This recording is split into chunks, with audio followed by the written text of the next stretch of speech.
लेकिन हम सबकी भावना गृहस्थी में, अब करवा चौथ है, चंद्रदेव की उपासना कर रहे, व्रत रह रहे हैं, अपने पति के लिए रह रहे हैं, अपने प्रभु के लिए रह रहे हैं। अब भावना बदलने की विषय है, कार्यक्रम बदलने की थोड़ी कि अब घर गृहस्थी में तो अब जितने भी भागवतिक अनुष्ठान वो सब बंद कर दे, ऐसा तो नहीं पाया गया, ऐसा भाव नहीं पाया गया।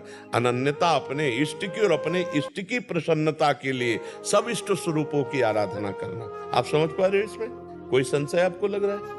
तो बस बच्चों को क्या, हमको भी वही करना है, हमको भी वही करना है। हृदय से हमको भी आराधना करते हुए अपने इष्ट के चरणों में प्रेम मांग। जैसे आप विनय पत्रिका पढ़ के देखो तो गोस्वामी जी दुर्गा जी, गणेश जी, सरस्वती जी, गंगा जी, यमुना जी सबकी स्तुति करते हैं और बाद में मांगते हैं कि आप प्रसन्न हो, सिया राम जी के चरणों में प्रेम हो।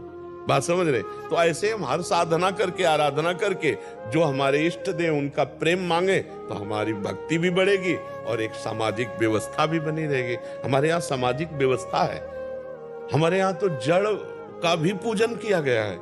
आज बरगद आई, बरगद के पेड़ का पूजन है, आज पीपल के पेड़, आज आंवला के अक्षय तृतीया तो आंवला के पेड़ का पूजन। हमारे यहाँ तो जड़ वृक्षों की भी पूजा की गई है, जड़ वस्तुओं, अरे यहाँ तक कि नई कार और साइकिल और मोटर है उसका भी पूजन किया गया है। नहीं किया जाता, भगवान मान के किया जाता है। नहीं बोले स्वस्तिक का चिन्ह बनाए और फूल वर्षा किए और पैर छुए, और गाड़ी में रोज अगर चलाने देखो तो ड्राइवर सबसे पहले हैंडल के पैर छूता है। कैसी भावना है? वहां भी भगवान, वो जान नहीं रहा कि मैं जो कर रहा हूं उसका क्या स्वरूप है, लेकिन वो वहां भी भगवान की भावना है कि पहले पहले गाड़ी में बैठेगा ना तो पहले हैंडल के पैर छू करके फिर ड्राइविंग। हमारे यहाँ तो जड़ वस्तुओं की भी भगवान के भाव से पूजा की गई है। चैतन्य भगवत स्वरूपों को तो भगवत स्वरूप है ही।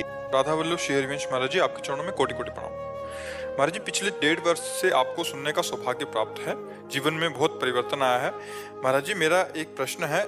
महाराज जी, एक नाम में इष्टाकार वृत्ति होने के बाद गृहस्थ में बच्चों को धर्म की शिक्षा और संस्कार देने के लिए मेरा क्या धर्म है? घर पर बच्चे चाहते हैं कि जैसे महाशिवरात्रि हो तो शिव जी की, गणेश चतुर्थी हो तो गणपति जी, नवरात्रि हो तो अम्बा माता जी की पूजा अर्चना अच्छे से हो, परंतु मेरा मन सब में इतना नहीं लगता।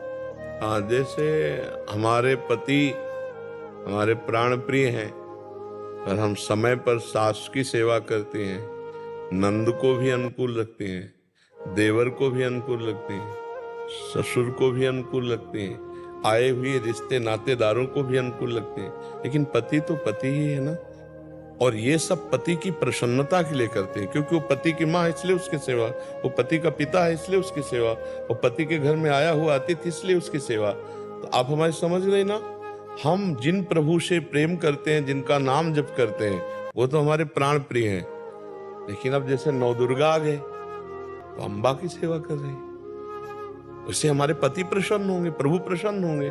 शिवरात्रि आ गई तो परिवार गृहस्थी में तो हम शिव उपासना कर रहे हैं, गणेश चतुर्थी तो गणेश जी की कर रहे हैं, आए हुए अतिथि की सेवा, घर परिवार के रिश्ते नातों की सेवा।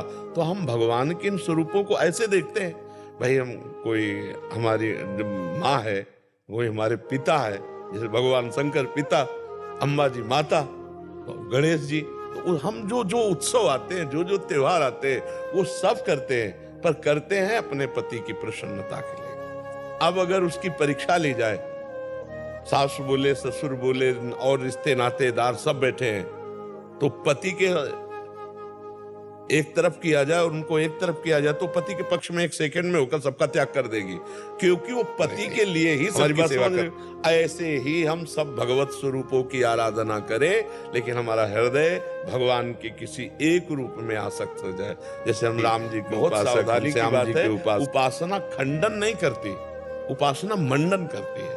उपासना प्रेममयी है। उपासना में कलह अशांति, जहां झगड़ा हो तो जान लो त्रुटि है, वो समझ नहीं पा रहा है। हाँ, एक निष्ठा आती है जैसे मीरा जी की, और वो अब चरम सीमा, अब जैसे पीएचडी की बात और कक्षा 1 की बात, ये बात जो हमने कही ये सम भक्ति की है, और एक अनन्य भक्ति का स्वरूप आता है मीरा जी का। जैसे मेरे तो गिरधर गोपाल दूसरों न कोई, जाके सिर मोर मुकुट मेरो पति सोई।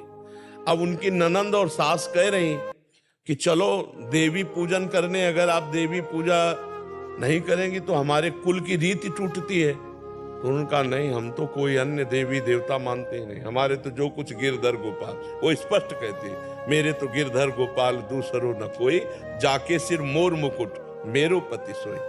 तो ननंद जो थी वो विधवा थी, तो उन्होंने, मीरा जी ने पूछा देवी पूजन का फल क्या होता है? तो बोले सौभाग्य बढ़ता है। बोले आपने नहीं पूजा क्या? आपका तो वैधव्य मतलब सुहागा ही उजड़ गया। उसी दिन से वैर मानती थी, और वो और देवर मिल करके पूरे जीवन भर मीरा जी को कष्ट देते रहे, पर अपनी निष्ठा से विचलित। अब ऐसी भक्ति जब हमारी आ जाएगी तो बात अलग हो जाएगी। अपने को, हाँ, अभी अपने को संभाल के चल रहा है कि हमें परिवार भी चलाना है, समाज भी देखना है। तो हमको जब जो त्योहार तिथि आवे सब खुल के मनाओ और उसका फल मांगो कि अपने इष्ट देव के चरणों में प्रेम हो।